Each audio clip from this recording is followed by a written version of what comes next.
BIONICLE Adventures 7 Web of the Visorak by Greg Farsty. Narration by Ben Whitham. Introduction. Turaga Vakama and Toanuva Tahu looked down on the former site of their home village.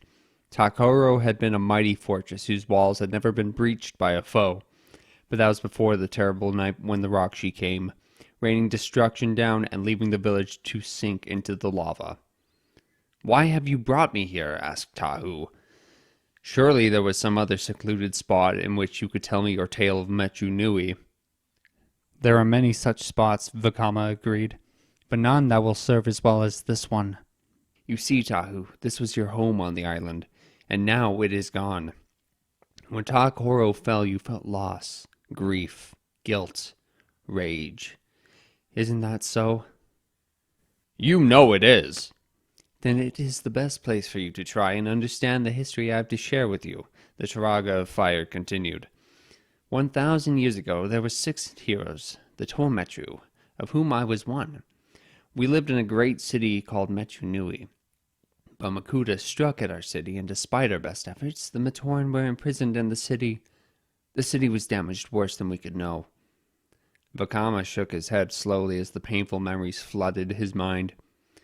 "We escaped and found a new home, this island we call Matanui.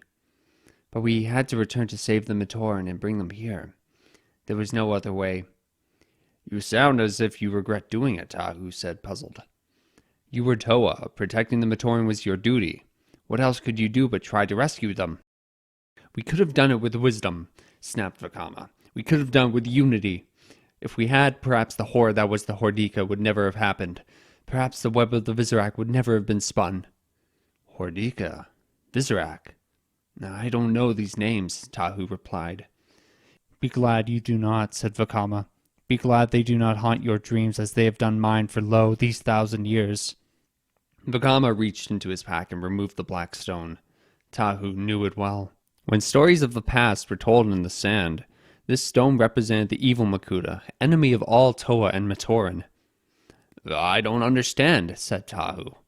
"You and the other Toa Mechu defeated Makuta and imprisoned him in an unbreakable shell of solid protodermis. Surely he was not lying in wait for you when you returned to Mechu Nui."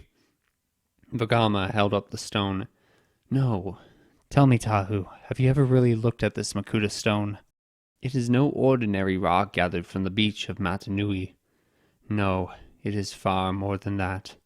It is a reminder. And before my tales are done, you will know how it came to be." As darkness fell, Vakama began to speak once more of times long past. Tahu sat silently, taking in his words, and fighting a strange sensation. Had he not known better, he would have sworn that the shadows themselves had gathered to listen to Vakama's tale. End of introduction.